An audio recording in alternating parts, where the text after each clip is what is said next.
जैसे ही एथन छायाओं में गायब हुआ, जंगल ने मानो एक बड़ी सांस छोड़ी, एक सामूहिक बेचैनी की सांस। हवा तनाव से भरी हुई थी और शेरिफ, जेक और उस अंधकार के बीच एक भारी चुप्पी थी जो अब उनके शहर पर छा चुका था। जेक का दिल जोर जोर से धड़क रहा था और उसका दिमाग तेजी से सोच रहा था। जो एथन ने कहा था, जो वह बन गया था, यह सब उसकी कल्पना से कहीं परे था। यह कोई साधारण लड़का नहीं था जो रास्ता भटका हो। एथन ने कुछ प्राचीन, कुछ आदिम शक्ति को खोल दिया था, कुछ ऐसा जो छेड़ा नहीं जाना चाहिए था।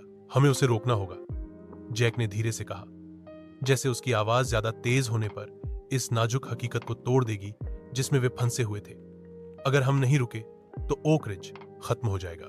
शेरिफ थॉम्पसन ने जबड़ा कस लिया। वह अपराधियों से निपटना जानता था, लेकिन यह कुछ पूरी तरह अलग था।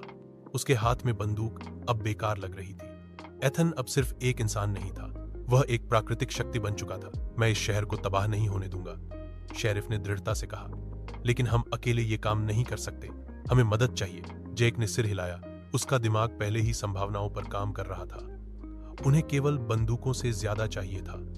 उन्हें ज्ञान चाहिए था।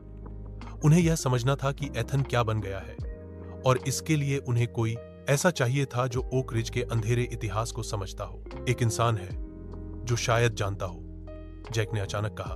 उसकी आंखों में एक नई चमक थी। मेरी दादी, वह मुझे शहर की कहानियां सुनाती थी, उन चीजों के बारे में जो पुराने जमाने में लोग धीरे धीरे बोलते थे, उन बातों के बारे में जिन्हें वे भूलने की कोशिश करते थे। शेरिफ ने उसकी ओर देखा।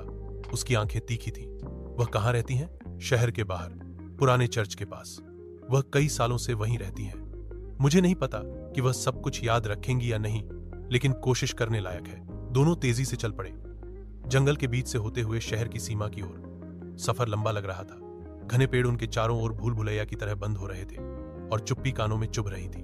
जब वे ओक रिज की सीमा पर पहुंचे तो शहर की परिचित झलकें भी कोई आराम नहीं दे रही थी। सड़कें खाली थीं, बहुत शांत। यहां तक कि घर भी वीरान लग रहे थे, जैसे शहर खुद उस अंधेरे से डर गया हो जो एथन लेकर आया था। जेक अपने दादी के घर की ओर बढ़ा, जो पुराने चर्च के पास एक छोटा सा कॉटेज था। घर अंधेरा था, खिड़कियों पर पट्टियां लगी थीं, जैसे वह महिला लंबे समय से दुनिया से खुद को बंद कर चुकी हो। दादी, जेक ने दरवाजे तक पहुंचकर धीरे से आवाज लगाई और धीरे से खटखटाया। कुछ देर बाद दरवाजा चरमरा गया और एक वृद्ध महिला का कमजोर कद सामने आया। उम्र के निशान उसके चेहरे पर थे, लेकिन उसकी आंखें तेज और समझदार थीं। उसने जेक को देखा, फिर शेरिफ को, और उसका चेहरा गंभीर था। जेक, वह धीरे बोली। उसकी आवाज खराश भरी थी। मैं सोच रही थी कि तुम कब आओगे। जेक की रीढ़ में सिहरन सी दौड़ गई। दादी, हमें आपकी मदद चाहिए। यह एथन के बारे में है। उसके साथ कुछ हुआ है। वह अब खुद नहीं रहा। उसकी दादी दरवाजा खोलकर अंदर बुलाई। मुझे पता है, उसने फुसफुसाते हुए कहा। उसकी नजर दूर कहीं खोई हुई थी। मैं इस दिन का इंतजार कर रही थी। तुम दोनों बैठो। वे पुराने लकड़ी के मेज के आसपास बैठे, जहां सूखे जड़ी बूटियों की खुशबू फैली हुई थी। जेक की दादी ने उन्हें बैठने का इशारा किया। मैं लंबे समय से जानती थी कि कुछ गड़बड़ है, उसने शुरू किया। उसकी आंखें अभी भी दूर देख रही थीं, जैसे वह कॉटेज की दीवारों से परे कुछ देख रही हो। इस शहर का एक इतिहास है, एक अंधेरा इतिहास। और एथन, वह हमेशा अलग था, लेकिन तुम जो सोचते हो वैसा नहीं। यह लड़का किस्मत से नहीं चुना गया था, उसे छायाओं ने चुना था। जेक ने भौहें तानी। आपका मतलब क्या है? कौन सी छायाएं? शेरिफ असहज होकर मेज के किनारे पकड़ बना गया। हमें जवाब चाहिए मैडम। हमें समझना होगा कि एथन के साथ क्या हुआ है। उसकी दादी धीरे से सिर हिलाकर सहमति में बोली।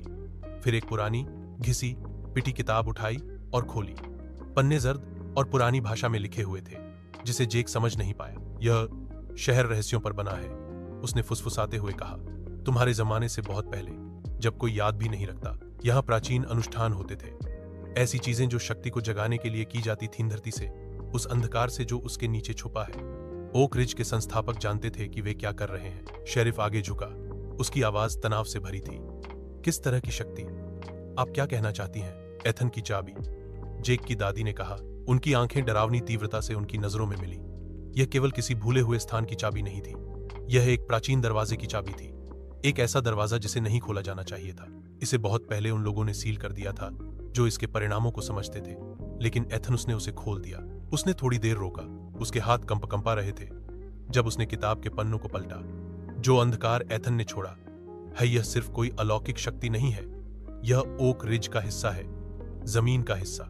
एक शाप जो सदियों से यहां है। एथन केवल चाबी नहीं पाया, उसे इसे खोलने के लिए चुना गया था, और अब वह इसका वाहक बन चुका है। जैक का मन भारी हो गया। इसका मतलब उसके लिए क्या है और हमारे लिए? उसकी दादी की आवाज धीमी हो गई, जैसे उसके शब्दों का बोझ उसके ऊपर था।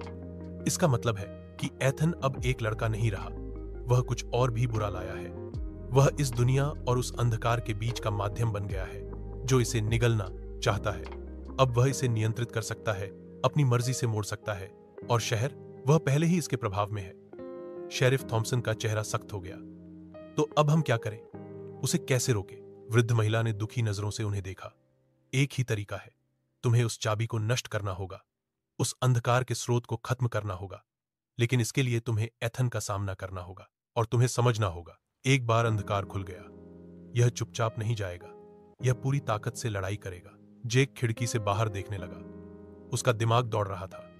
शहर, उसके दोस्त, उसके परिवार, कोई भी सुरक्षित नहीं था। एथन कुछ बहुत बड़े हिस्से का हिस्सा बन चुका था। आगे की लड़ाई सिर्फ इंसान और राक्षस की नहीं थी, यह ओक रिज की आत्मा के लिए लड़ाई थी। हमें उसे रोकना होगा, जेक ने दृढ़ता से कहा। शेरिफ ने गंभीरता से सिर हिलाया। और हम रोकेंगे, चाहे जो भी खर्चा हो।